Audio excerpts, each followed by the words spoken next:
m'appelle Colombe Schneck, je suis journaliste, j'écris des livres et je réalise des documentaires. Beaucoup de monde autour de mon travail, j'ai pris conscience de ce que j'avais accompli en 10 ans.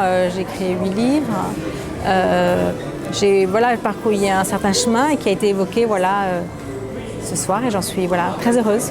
Je crois que Colombe s'inscrit parfaitement dans cette thématique qui est très large autour des littératures du réel, puisque ces livres sont à la fois des aventures autofictionnelles, des témoignages sur l'époque, des rapports avec l'histoire, la grande, la tragique, la moins tragique, mais la parfois difficile.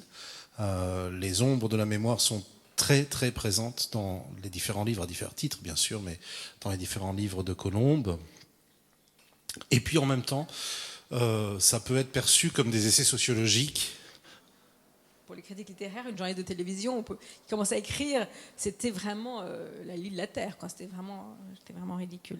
En fait, n'empêche que je prends un café avec Raphaël Sorin qui me donne les meilleurs conseils qu'on peut donner à quelqu'un qui veut commencer à écrire.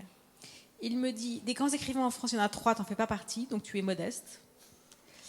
Tu mets du suspense, sinon le lecteur va s'ennuyer, et tu crées la première personne parce que c'est plus simple.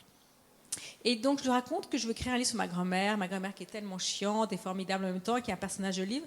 Et je dis, parmi toutes les histoires que j'aimerais raconter sur ma grand-mère, il y en a une qui pourrait faire un petit chapitre assez amusant. C'est la façon dont son mari a été assassiné en 1949. À l'époque, c'était un énorme fait divers. Tous les journaux en parlaient parce qu'on pensait qu'il avait été coupé en morceaux et mis dans une valise. Et il me regarde, il me dit, Colombe, c'est ça que tu dois raconter.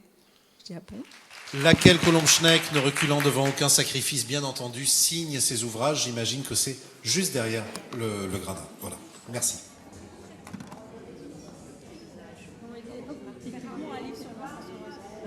Pouvoir comme ça approcher un auteur, c'est vraiment très très intéressant. Et le découvrir souvent d'une autre façon et de façon plus approfondie.